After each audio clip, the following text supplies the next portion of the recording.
Hi, everyone. This is Jason Bierach of Wall Street from Main Street. Welcome back to another Wall Street from Main Street podcast interview. Today's special guest is a returning guest. He runs the Corbett Report, which is an independent, listener-supported alternative news source. It operates on the principle of open source intelligence and provides podcasts, interviews, articles, and videos about breaking news and important issues. James Corbett, thank you for joining me again from Japan. Well, thank you for having me. It's always a pleasure to be here. Great. Konnichiwa. Now, what do you think China's dumping? Why do you think China's dumping their U.S. Treasuries? Was this part of their plan to devalue the RMB? Well, I think it has to be seen as part and parcel of that, because although the Chinese devaluation is sometimes presented as if it's simply an attempt by the Chinese government to finally release some of the controls on the RMB and to internationalize it to make it more of a tradable currency, I think we have to see that this devaluation was not something that they were planning on or something that they wanted. In the same way, I don't think that dumping all of these treasuries is something that they were planning on or that they necessarily want. I think this is more of a reaction to things that are happening with regards to the currency itself, specifically huge amounts of capital outflows that we've seen from China certainly over the course of the past year, and increasingly so in the first couple of quarters of this year. And that huge amount of capital outflow had to be balanced with something. And so we've seen this dumping of US Treasuries in the last, specifically in the last month or two. We've seen dumping of huge amounts of Chinese Treasuries, especially some of the ones that they didn't officially hold on the records, but the ones that they were holding through their clearing shadow in Belgium, which people might have seen that story last year, that there was that mystery of why Belgium's U.S. Treasury holdings suddenly basically doubled in the course of a few quarters. And it was eventually revealed that was but Beijing buying through a clearinghouse there in Belgium. So, yes, I think China has been forced into this. I think that this is not something that they wanted or something that they were expecting, but something that they're forcing to do to try to bring some of these capital outflows that they've been seeing in the last year anyway into some sort of order. Yeah, this seems like a mistake of central planning. I guess the central planners, they're PhD economists in China, the Keynesians there, thought that they could just, fix the exchange rate, repeg it at a different exchange rate, and the market would just go along with it. That the market would just, do what they want. But that's not how markets work. So, once they sent the market a signal that, we want a weaker currency to help our exports, blah, blah, blah, the normal Keynesian mercantilist line, the market just started to take over there. And like you said, the money started leaving the country. It's been leaving the country for different reasons, either due to political corruption or other reasons for a long time. But the capital outflows have just gotten so bad, especially look at the base metals prices. I think that more than any of the other economic data that so many of these other countries fake. And, China's not the only one doing it. I actually got in a Twitter argument with a finance professor in China. He's an American, I guess. And he was telling me, you Americans should be glad that, you're allowed to come out with different sets of economic data, because if we do that in China, we're going to get in a lot of trouble, fines, prison time, having to deal with government, the government military police and things like that. So it's pretty crazy that, China can just do so many different things with their central planning and get away with it.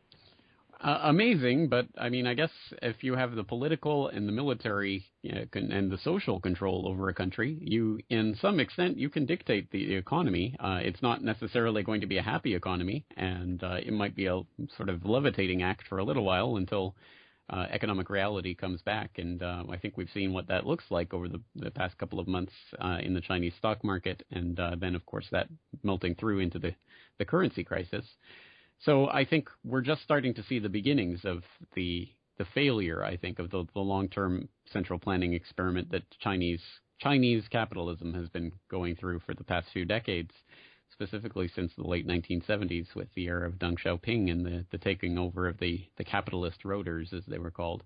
Well, I think we're starting to see the real fruits of that experiment, which is, you can certainly try it, and you can, if global trade is booming, then there will be something to support that. If you are a manufacturing base for the United States or other developed countries, then that's a good time for you. So definitely that's part of what happened in the early part of the last decade, which explains China's rise to its prominence then. But once that bubble burst in 2008 and global trade started to grind to a halt, well, you had to have something to continue that incredible growth that China had been on. It was that kind of cocaine that they couldn't get off of. They were addicted to it at that point. So at that point, it was just opening up the credit spigots. And that's basically what we've seen in China for the last several years. And they were trying to control that by not getting that hot money going into the property markets where they did not want a housing bubble. So they decided, well, let's start a stock market bubble. And they basically ensured everyone, well, if you invest in the stock market, don't worry, we're not going to let you down. We're going to make sure the markets stay up. And they've been doing their best to try to live up to that over the past few months, but we see what that looks like. And at a certain point, I mean, I think we see the way this plays out from here. I don't think that there's any happy ending of any sort here for China and the way that they've engineered their economy, other than some sort of transformative, event or some sort of amazing new technological discovery or something that's going to transform their economy. I think they're just floating on credit, on the promise of easy money. And as soon as that starts to run out, I think there's no way forward for them. So I think we're witnessing the end of a gigantic central planning experiment, and in the exact same way as we see every central planning experiment end in utter failure. Yeah, and to add to your point there about no happy ending, I don't see a happy ending for many other countries, whether it's the United States with its increasing interventionist policies and more money coming from the Federal Reserve, or the Federal Reserve, keeping interest rates down, or in Japan or Europe or so many of these other countries that have very strong central banks and very big government and lots of, bureaucracies and things like that. In terms of the rest of China, I mean, so many of the other developing world countries, whether it was Brazil or Australia, they saw China as this economic miracle, and they all wanted their piece of the pie. So they leveraged to the hilt with massive amounts of debt. I was looking at the balance sheets of Petrobras and Vale, which are two of the larger companies in Brazil. They leveraged to the hilt, basically, with enormous amounts of dollar-denominated debt because it was cheaper on a basis. And now these developing countries where, they were commodity exporting countries, either base metals or oil to China, and they have all this dollar-denominated debt, and now the commodity prices have collapsed, and now they're left holding the debt, and their currencies are in trouble.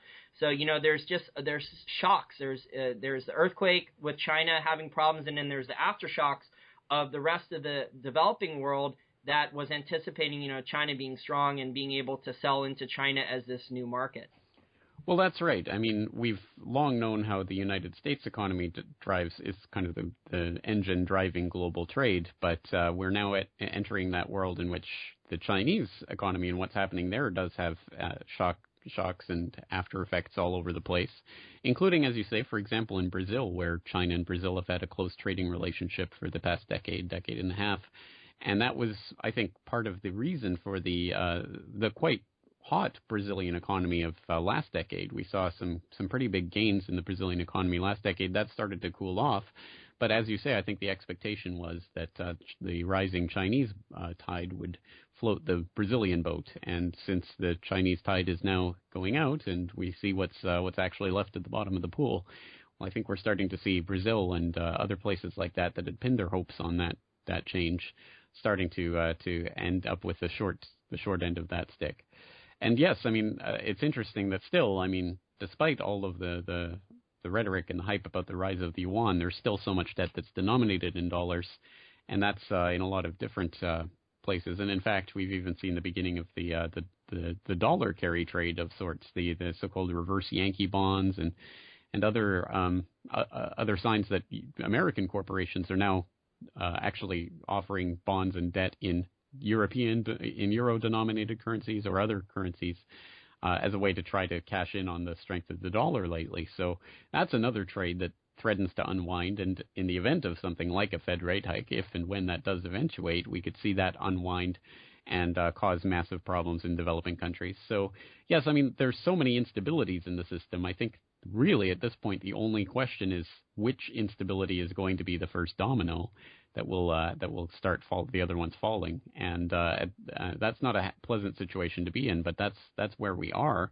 in the system that's been constructed as sort of the post-World War II economic monetary order is coming to an end. And I think everyone understands that. And the unfortunate part about that is there's no easy way from whatever we are in now to the next stage of whatever we're going to be in, even if that does end up being a better system, which it won't necessarily be, but even if it does end up being better, still that transition is going to be, I think, a pretty rocky one and not pleasant for a lot of people. Yeah, James, and it seems that the United States, Europe, England, Japan, they've taken turns, devaluing their currencies. So the first one to do it was the U.S. for a while after 2008 crash.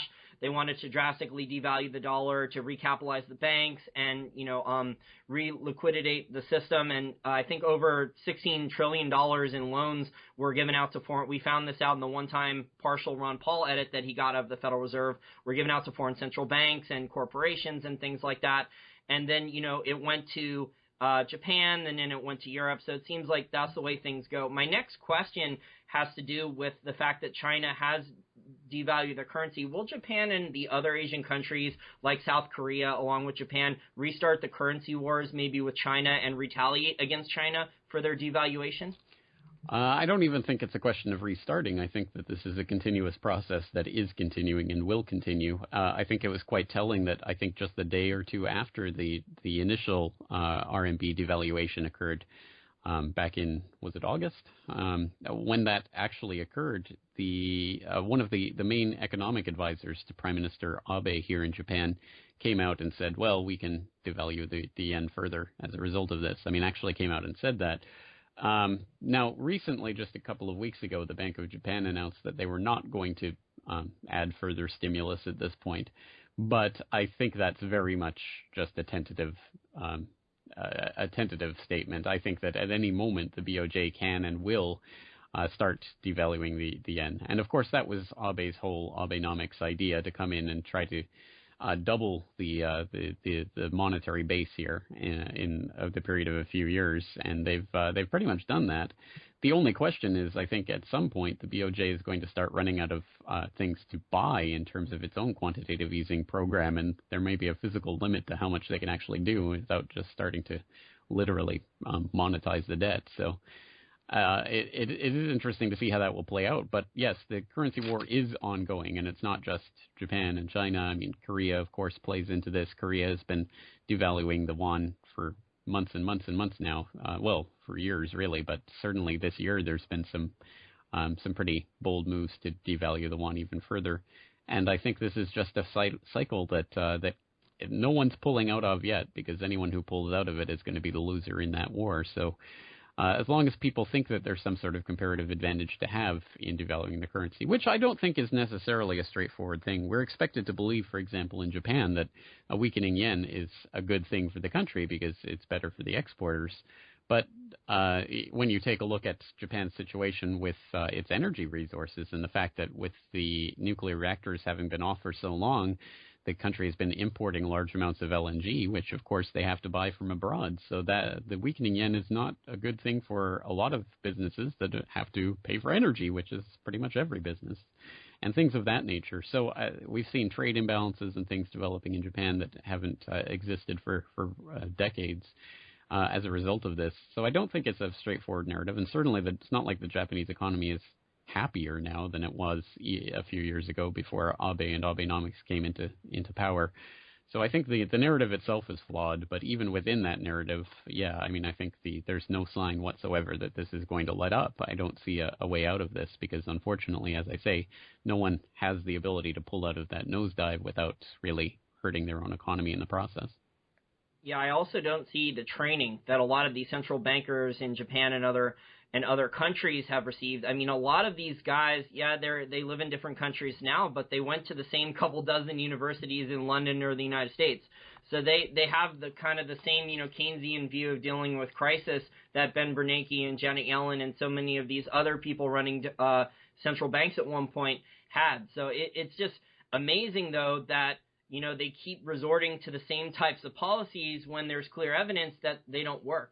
But I guess that, the economic data, I guess they can make the GDP look good for a while, and some people will actually believe it. I mean, there's a lot of people out there, not you and me, but a lot of people in the mainstream who work for the mainstream financial news and regular business people who read the Wall Street Journal and stuff, and they actually believe that the policies work for a while. there were people in the United States that were convinced, that the U.S. economy was recovering and all this, quoting the regular economic statistics. Well, there is, to some extent, a placebo effect that can be garnered from that, because there is so much of perception and whether or not people think that there is a change happening influences the way they spend in the economy and whether employers are willing to hire and things of that nature. So to a certain extent, if you just have enough hype and enough people touting the same line, you can actually affect some amount of change in the economy. And to be fair, I mean, the United States economy is not as bad as one imagines it could have been in the wake of Lehman. So take that for what it is or what it could be. But still, at any rate, I mean, there's a case to be made that there's something to that. But I think we all understand that the type of recovery, quote unquote, that's taken place is nothing like what we were being told it was. And I think as people are starting to have to admit it was not all along. And yes, I mean, I don't think there's anything new in that. There's always been manipulation of economic information, but I think that specifically manipulation of statistics is reaching a pretty ridiculous level where I don't think anyone really buys it when they talk about the 5% unemployment rate in the U.S. or what have you, and we're expected to believe that everything's chipper in the economy. I don't think people who are looking at the actual day-to-day on the ground reality understand that to be true. And when you look at the actual employment rate rather than the percentage of people in the labor market rather than the unemployment rate, you get a very different picture. And I think that's more reflective of people's actual lived experience. So yes, I mean, to a certain extent, the market cheerleaders will always be lying, and perhaps for noble intentions. I mean, some of them might actually think, well, as long as we raise market perceptions and expectations, then we'll start to get people spending in the economy and everything will be better again. So maybe some of these people actually do have the best interests in mind. But even so, I think it's always better to face the truth, however uncomfortable it might be, and to deal with what is actually there on the table. And when you strip away all the hype, I think we've seen that over the last several years, what we've seen, of course, is the run-up in the stock markets, the incredible asset bubble that we've seen blown up, and the bond bubble to go along with it. And now we're at that space where the Fed continues to talk about raising rates, but is unable to do so, and seemingly will forever be unable to do so. And then there are the people, including some of the Fed, or at least one of the Fed board members, who think that negative interest rates may be something to look at in the future, which was one of the interesting things to come out of the FOMC meeting this time. So some big changes are taking place, but not in the direction that a lot of people wanted them to. Yeah, there's financial repression already in the United States with holding the interest rate down, the Federal Reserve, but there's negative interest rates in other countries in real terms. My next question is about the Japanese yen. Why hasn't the Japanese yen collapsed yet, in your opinion? Well, I think that when we look at the Japanese debt ratio is, I mean, ridiculous at this point. I don't even know what it is. Last time I checked, it was over 250% GDP. It's a huge amount of debt and growing, and there's no sign that could really feasibly be brought into line with anything like the type of Japanese government we see today.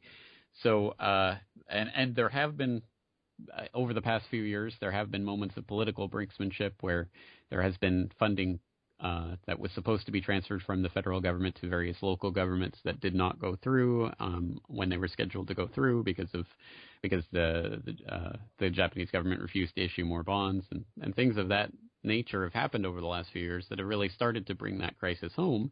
And probably the most obvious thing in day-to-day reality for average Japanese is the fact that the consumption tax was raised from 5% to 8%, which really took a bite out of consumption generally. People basically stopped buying large ticket items after that point. So we've seen a lot of different pressures, but the reason I think that Japan is in a different relationship to its debt than a lot of countries is the fact that so much of the Japanese debt is internal. So much of Japanese bonds are held by retirees and pensioners and things of that nature.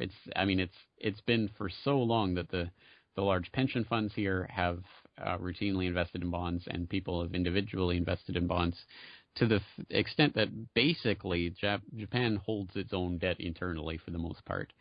And I think that puts it in a different situation than a lot of countries, including the U.S., where so much of the debt is foreign-owned. So to that extent, I mean, as long as the people are still continuing to play ball and the people are still basically going along with what the government is saying and doing, then I think that this will continue to chug along. And as I say, it's not a happy economy by any means. In fact, it's obviously been stagnant since the 1990s, but it's really deteriorating in the last few years, especially with declining real wages, declining for month after month. I think something like 26 months in a row before there was some sort of slight uptick.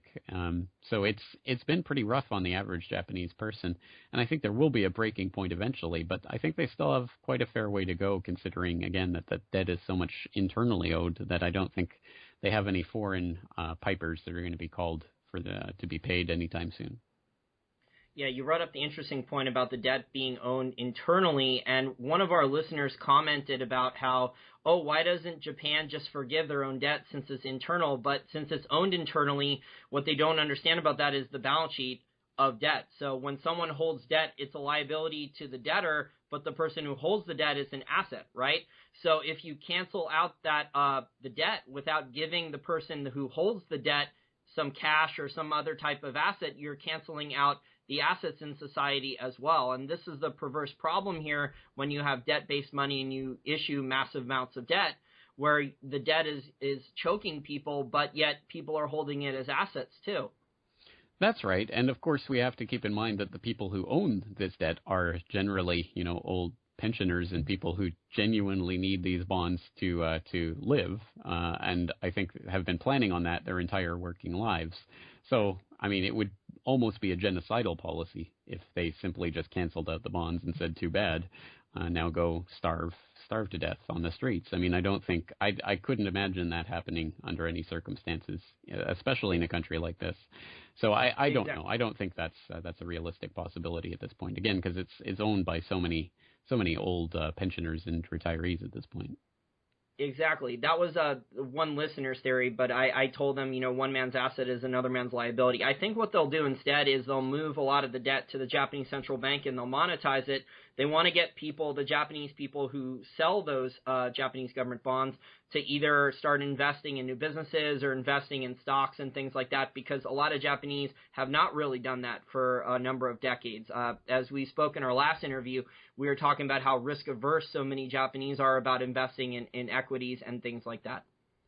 Oh, absolutely. Exactly right. I mean, there's been a sense for much of the post-war period that there is a way to live a happy life, or quote-unquote happy, a comfortable life anyway in Japan, which is to go to school and study extremely hard in order to get into a good university, and then from university that will get you a good position in some corporation. You'll work for that corporation for your entire life at the exact same job, and then after your 40, 50 years of service or whatever you end up doing, at the end you will get, you will have invested in your pension fund as prescribed all that time, and then at the end you'll be able to live a comfortable, at least a retired life in which you won't be starving to death. And that was kind of the way that so many people, at least a couple of generations of Japanese, lived and grew up and died in that system. Well, now we're at the point where that system is starting. Hello? Yeah, the U.S. was exactly like that too, yes, for a number of generations, especially after World War II. Exactly. Yeah. I mean, in times of growing prosperity, you can afford to have a kind of system like that. But obviously, when that starts to break down, well, everything starts to break down. And it's not just an economic order. It's, of course, there's a societal order that's based upon that. So we start to see more internal tensions in society and things of that nature, and more of a kind of generational. I mean, it's not generational warfare in any overt sense, but there is, I guess, the sense that now you have a smaller and decreasing workforce that's supporting a larger and growing retiree population. And that imbalance is only increasing from here, as, of course, the Japanese are a famously long-lived race, generally living comfortably into their 70s, 80s, 90s, or hundreds, and a lot of them, of course, continuing to collect pension checks and things of that nature. So we have a very small workforce, or a small workforce that is declining year upon year now as death rates exceed birth rates in Japan, and the population is actually declining. So it is an unsupportable situation. I mean, there's no way that can be supported. So I think the general sense for younger people is that they understand that the system as it has existed for their parents and grandparents is not going to exist for them. But the question is, what do you do with that? Well, one of the things that we saw in recent years is that the Japanese government has basically forced the Japanese government pension fund, the largest pension fund in the world, to start divesting itself of bonds and getting into the stock market, precisely to bolster the Nikkei as part of this, Abenomics plan to get the economy going again, as if there's some sort of fundamental link between a Nikkei stock index price and the actual economy. But anyway, that is explicitly what the JGPF has been doing for the last couple of years, and presumably will be doing for the next few years, is basically shifting their huge amount of bond holdings into stock holdings, which again will balloon the Nikkei, but will present more problems for the Japanese government. Who will they sell their debt to? And more problems, I think, ultimately in the running up of an asset bubble that is not actually supported by any economic reality. Yeah, it looks like a government instituted where they're trying to, engineer it, debt for equity swap. And maybe the goal, like I said earlier, is for the Japanese central bank and the Japanese government to just soak up all this debt from other sources and then just monetize it, print up the yen and wipe it out. Maybe they think that they can not get hyperinflation from doing this, but it's a very dangerous game if they're planning this. If that is their plan, it's an extremely dangerous game then to print up all that yen and buy up those bonds. And if all those extra yen that they printed up then hits out and starts going in the economy, the velocity of money, then it's like all this everything soaked in gasoline, and the velocity just lit a match. Well, keep in mind, this is a country that for the last few decades has been desperately trying to get inflation of any sort, and has been signally failing to do so. So that was Abe's promise, and Abenomics' promise. We're going to get to 2% inflation by hook or by crook, and they've still failed to do that. But you're exactly right. If they light that match and let that fuse go too far, then you do run the risk of getting not only 2% but much higher inflation as all of those cows come home to roost. No, that's chickens come home to roost, isn't it? Yeah. So I think that is a situation, and obviously all central planners, all governments, all economic quote unquote experts like to believe that this is some exact science, and they're just apportioning out the exact right amount of QE and the exact right amount of pressure on the pension fund to invest in this or that, or all of these types of things. But I think we know better than that this is not an exact science, that this is much more of a balancing act and an art. And if you go a little bit too far in the wrong direction, it's going to fall apart. I think rather, I mean, the ultimate solution to all of this, of course, is not fine-tuning the debt-based money system that exists. It's to really have a different system altogether. But obviously, that's not even on the table as a political or economic issue. Yeah, exactly. Now, there's a one-to-one correlation of the yen falling against the U.S. dollar and the U.S. stock markets rising in recent years. Do you think Japan, as a protectorate of the U.S., is helping the U.S. out by helping to prop up stock markets by sacrificing their own currency to do so? Well, that's an interesting question, because you're absolutely correct. If you look at JPY-USD plotted against the U.S. dollar index, there's no doubt there is a direct correlation. Whenever the yen weakens, the dollar strengthens, and there's just no doubt about that. The stock markets also, of course, directly tied into that. The stock markets go up every single time the yen weakens, because there is a trade between those currencies that is taking place and taking advantage of the weakening yen. So that definitely, obviously, 100% does help the U.S. Well, the U.S. government at any rate, and if not the U.S. economy. I don't know, again, what the asset prices indicate about the underlying health of the economy, but it certainly does help the U.S. government. Does it help Japan in any ways? That is the real question. And as I said earlier, I think the narrative that we're expected to believe is that the weakening yen helps the Japanese economy because it's still a largely export-based economy, so that's good. But I don't think that's anywhere near as straightforward as we're expected to believe it is. And I think that there is a bit of I think there is a way that you can see that Japan sacrifices some of its own interests in the interest of its American paylords and masters, which I agree completely. I think that the relationship since the occupation post World War II, I think that has been absolutely cemented in place. And at this point, I mean, I think pretty much if Washington says jump, Tokyo's going to say how high. Yeah, and the same thing for Europe, too. I mean, there's a lot of evidence of this in the past where both Japan and Europe were ordered to buy US Treasuries. And, you know, the Roman Empire has done this in the past where other protectorates that were conquered have had to help stabilize the main parts of the Roman Empire. So this has happened throughout history. But I think, like you said, that Japan, this is not really helping Japan that much, but they seem to have been ordered to do this to help prop up the U.S. stock markets. And, you know, the Fed wants the U.S. stock markets higher for the stupid wealth effect, even though a lot of research papers out there prove it doesn't really work. But the Fed seems hell-bent on, you know, maintaining the wealth effect for whatever reasons to maintain high asset prices, probably because so much of there's a lot of reasons for the wealth effect, but one of the main reasons is because so many assets are held with leverage. And the other one is there's a lot of tax revenue each year from the U.S. government for the IRS that is required for people to pay capital gains and things like that. Yes, exactly. My next question is about your opinion of the slowdown in China. How bad have things slowed down on their trade with Japan since you have boots on the ground there?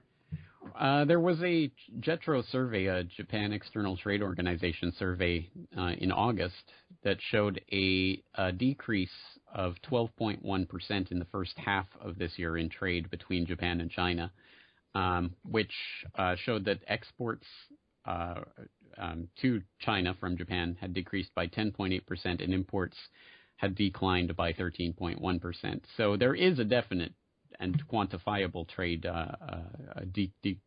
decline that's taking place right now between Japan and China. And I think that's probably reflected in all of China's trading partners certainly over the past couple of quarters. And this gives the lie to the statistics that China likes to put out about its, whoa, wouldn't you know it, we hit our 7.0% GDP growth rate on the button once again. Amazing. I think that there are obviously signs that, well, I mean, everyone knows, I think that the Chinese GDP numbers are basically pulled out of a hat, including Li Keqiang, who is currently the head of the Chinese government under the president. He, at the time when he was a governor of one of the Chinese cantons, admitted that the Chinese GDP is made up. At that time, when he made that statement, he pointed out there were three different factors that he looked at to actually come up with a reliable statistic for Chinese GDP: electricity consumption, rail cargo volume, and bank lending. And when you look at those three factors with regards to the Chinese economy over the past year or two, you'll see, lo and behold, a slowdown and a decline in electricity consumption, in rail cargo volume, and in bank lending. So whatever the Chinese government is trying to tell you about its 7% growth rate, I think we know there has been a demonstrable decline in economic activity in China. And of course that plays into its trading relationship with Japan and all of its other trading partners. Yeah, and Japan and China have, you know, obviously a history through World War II. So, I mean, there's obviously both presses in China and Japan. I think Abenomics, one of the things with Abe coming back, he's more militarism. I've seen articles come out from RT talking about how Japan now has military programs, but we've seen also a lot of drop back in auto sales. So I think a lot of Chinese a year or two ago drastically cut back their purchases of Japanese automobiles in China. So this was ahead of, you know, China slowing down faster in the last year or so. Well, we saw a couple of years ago, maybe a few years ago now, at the height of the squabble over the islands in the East China Sea that are disputed between China and Japan, we saw some protests take place in China where people were protesting not only outside the Japanese embassy, but actually at Japanese car manufacturing facilities in China and things of that nature, and burning and turning over Japanese cars on the street and things like that. So certainly that is played upon as part of a political/economic warfare issue, I think. Well, on both sides, to be fair, but certainly in China against Japanese economic interests. And yes, I think there would be a precipitant decline in interest in Japanese cars in China, especially with ascendant Chinese car manufacturers coming online. So I think there's internal competition. And then there's just the overall ability of the average Chinese to get a car. I mean, not only to be able to afford a car, but even if you can, in places like Beijing, of course, you have to win the lottery in order to actually be able to purchase a car. And then even then, you have to have a certain license plate on a certain day in order to be able to drive your car. There's so many restrictions that it makes the Chinese auto market quite unique, I think, in terms of the way that we have to calculate those statistics. But yes, I think it's the Chinese-Japanese militaristic overtures of the last few years plays into that economic situation, and I think consciously so. I think both sides know what they're doing. I think there is a bit of a political ploy that goes on here because Abe knows what his political base is and what brought him into power, and he's playing to it. And every time he stirs up, the anti-Chinese sentiment or rhetoric in Japan, he benefits from that amongst at least his base. And then similarly in China, when they play up the Japanese rivalry and stir up Chinese nationalism, they get to get people rallying around the flag and stop questioning so much what Beijing is doing for them these days. So it plays into both sides, which is why I think that the military tensions that exist now, although there is a reality to them, there is growing spending on military equipment in the Asia Pacific. That's documentable. But behind that, I don't think that there is the imminent threat of actual military confrontation here. I think it's just a convenient political tool that has also economic implications. Now, one of our listeners who I speak with a lot on our channel, he thinks the Chinese government could completely collapse in the next decade or so because what he was telling me is the long history of China. They haven't had success with centralized government. I think the saying is, the mountains are high and Beijing is far. Do you think the Chinese economy or their government will collapse in the near future? I couldn't say with any certainty the likelihood of either happening, but I would say that they are likely to be very tied to each other if and when they do happen. I imagine that the Chinese government's ability to control the country the way it has for so long has been largely based on its ability, specifically in the last couple of decades, to provide that incredible economic growth. And now that we've seen that economic growth take place, and we've seen the rise of some sort of something resembling some kind of Chinese middle class, as it were, and you're starting to get more of an urbanized population that's used to at least the ability to interact more in business, and it's not such an agricultural population anymore. Well, now that the economic dragon is slowing down and cooling off, I think you're going to start to see that play into political problems for the Chinese government and controlling its population in the way that it's used to. So I do think that the Chinese government is subject to collapse. I could see that happening. I'm not sure that it will happen. I think that conversely, I think that they can continue to clamp down.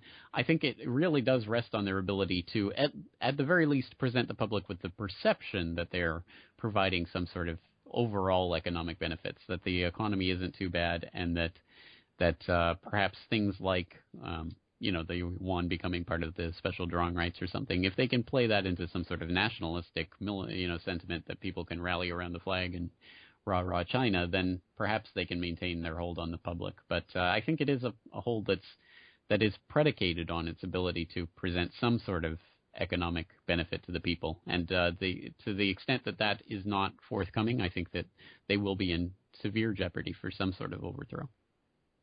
Yeah, I mean, it's not guaranteed the Chinese government will collapse. I mean, it's all probabilities, but I think that's definitely a good point about the economy. And one thing maybe they could do to assuage the Chinese people that the economy is not as dire as people say is they can come out and announce how much real physical gold they have. What's your opinion then of China announcing 1,600 tons of gold in the last couple months? How legit of a number do you think that is?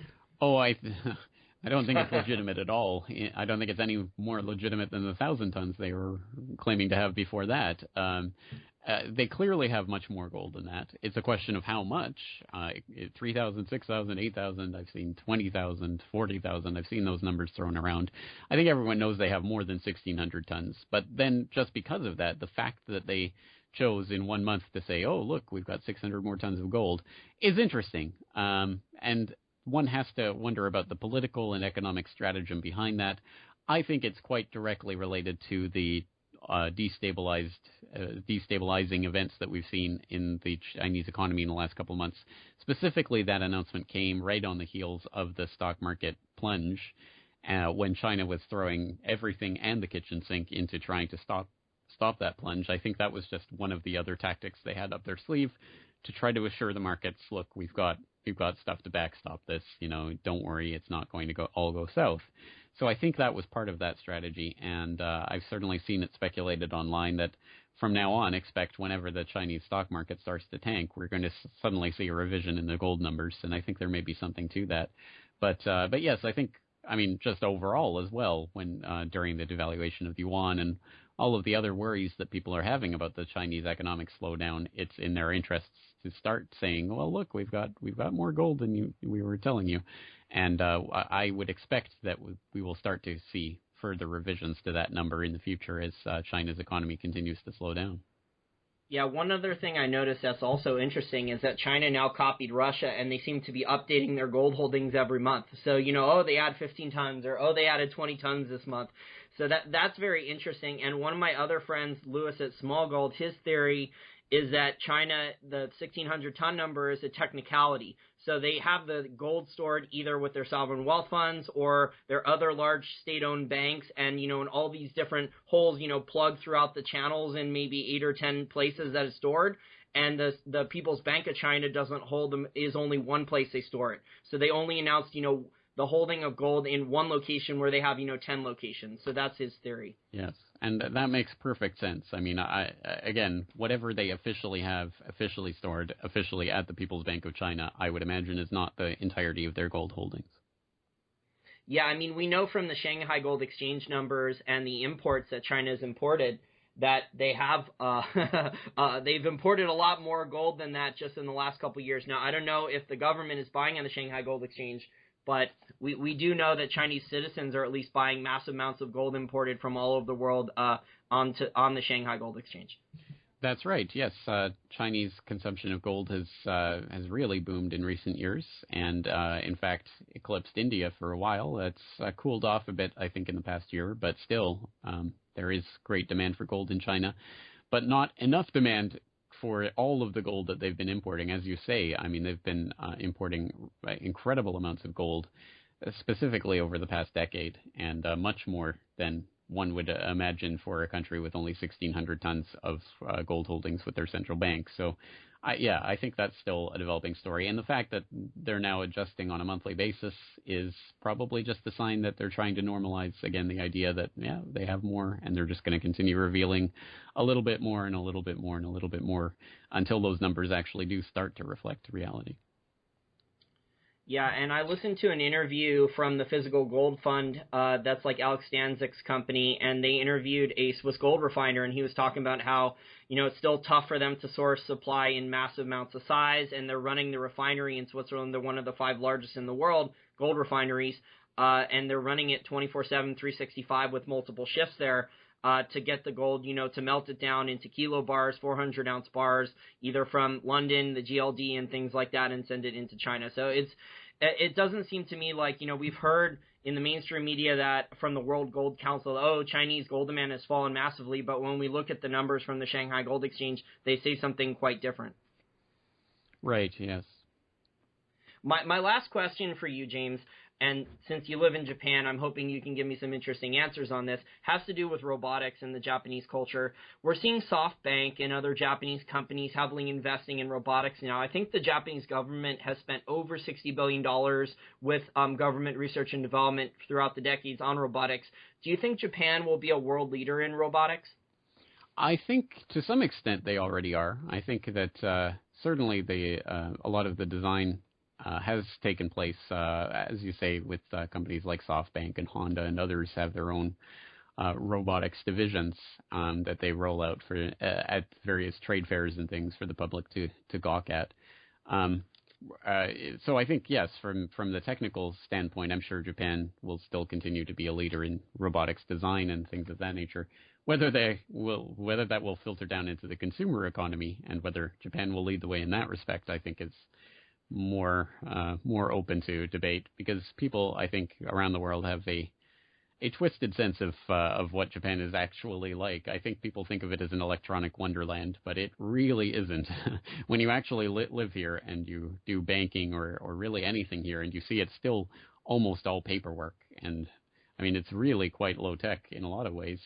It's just that there's a lot of Japanese electronics manufacturers that make really cutting-edge electronics. There's kind of a discrepancy there. And that's, of course, I mean, there is that kind of just dichotomy and dualism that exists in the culture, generally speaking, where you'll see someone in traditional, kimono wearing with a, flashy, fancy cell phone. And that's kind of the image of the economy generally. I mean, there's the combination of low-tech and high-tech. So I don't know if it will lead the way in terms of consumer incorporation of robotics, but in terms of just the technological research, yes, I think Japan has some corporations that have invested quite a bit into that. Yeah, and with Japan's demographic, I think that's why the central planners advocated so much investing in that. I guess they want robotic babysitters for elderly people so they can take care of them a little bit. And then the new robot I've seen, it's had massive sales so far, the one from SoftBank, it's called Pepper. And I guess it's going to be like the retail greeting robot, or they're planning on using it. I think it's going to be able to have apps and things like that, and it's going to be able to be like a store clerk at retail stuff. So maybe people, when they buy a T-shirt or something like that at the mall, they'll be paying with the robot and talking with the robot then. Yes, and that was a very recent launch, which sold out very quickly, from what I understand. But still, it's only 1,000 or so that have been made. So we'll have to see if that continues to take off or whether it's just another fad, because the Japanese economy is also quite prone to fads as well that come and go quite quickly. So we'll see, but it's certainly a possibility. And yes, it does make sense that they do want to try to automate the elderly care as much as they can, because they have a declining amount of nurses and others that are capable of actually administering human care. So what's the next best thing? Well, they'll let the robots do it. What could go wrong? And unfortunately, I think that's an idea that probably will be tried out in Japan in the near future. Yeah, and the robots don't need health care, and they won't demand higher wages. Exactly, yeah. So that's why we're seeing, automation being, I know in Foreign Policy magazine, we did a Welcome to Dystopia podcast about automation and robotics, the rise of the robots. And there's a lot of advanced economies, even China at their factories in Foxconn and stuff, they want to start switching to robots, because in the last 12, 15 years, the wage growth in China for the factory worker, it's gone up over 500%. So these are input costs that, they can't handle if wages are going to rise X amount of every single year, because, their other costs are going up too. Yes, I agree. My last question then is about the Shemitah then. Do you think then, do you believe in the Shemitah, and do you think then it signals then that the stock market's going to crash before the month ends? I wouldn't even know what to believe in if I was going to believe in it, because from what I've seen, there is no, not even a prediction. It's not even wrong. It's not even predicting anything. There's nothing at all to it. People are saying something may or may not happen. It may have it was supposed to maybe happen on Elul 29, which was September 13th, although some places online were arguing with September 11th. But I guess that didn't happen. So maybe something later in September, and that something may be some sort of economic event, or it may be the Pope coming to the U.S. and something happening on that visit, or it may be Jade Helm, which ended on September 15th, or I mean, it's just nonsense. It's just total, complete nonsense. And the people who are promoting it have put themselves in a position where anything at all that happens of any significance in September or October, or indeed any time in the entire year, because it's a Shemitah year, so anything that happens over the course of the next year, they can go and say, hey, look, we predicted it, when they predicted, in fact, nothing. It is total 100% bunk. So you think then it's mostly just to sell books? Because, you know, when you go back through financial history, I don't think there's a panic every 7 years, exactly every 7 years. Now, maybe, you know, on average, there's one every 7 to 12 years. There's economic cycles because people's memories, they forget, or there's new central planning and there's a new asset bubble or a new central or new head of the Federal Reserve, right? And then they create a new bubble somewhere else. But, you know, I don't know if it's every 7 years like they're claiming. I think that's basically what they've been claiming is, you know, it's every single 7 years. Well, exactly. Years. And Elul 29 of 2008 was a 777-point drop in the stock market. And Elul 29 of 2001 was the first day opening September 17th of after the 9/11 attacks, and that was a huge plunge in the stock market. So there you go, two bang on the button right on the nose, completely accurate. Wow, amazing. Go back 7 years before that, 94, what was it? Well, there was kind of a bond market rout that year. Go back 7 years before that, 87. Well, that was there was Black Monday, 87, but of course that was weeks after the Elul 29. So I guess that was kind of around that time. And then go back 7 years before that, 1980. Well, nothing of significance really to talk about there, so we'll omit that. Go back 7 years, 73. Well, that was the year the World Trade Center was built. Which somehow has significance according to the person who popularized this theory, whose name is Khan, which perhaps is significant. 64, if we're going back, 57. These years aren't. There's nothing we can point to, so we'll skip them. We'll go back to 45. 45. Well, it was the end of World War II. There were World War II parades on Elul 29. What does that even signify? I mean, again, it's just total nonsense that's being peddled as a convenient way to sell some books and get some headlines. Well, they've sold a lot of books and they've gotten a lot of headlines. But you know, a lot of these trends, these fads, they tend to go away when they don't work out so good. But I just want to thank you again, James, for your time. I enjoyed our discussion about China and Japan and the rest of Asia. Please tell our listeners more about the Corbett report, and I found your videos very useful. I watched a few of them on 9/11, and it definitely brings up some very interesting things for our listeners to check out. Excellent. Well, thank you for that. Yes, Corbett Report is the website I started in 2007. It's the home for my podcast, interviews, videos, articles.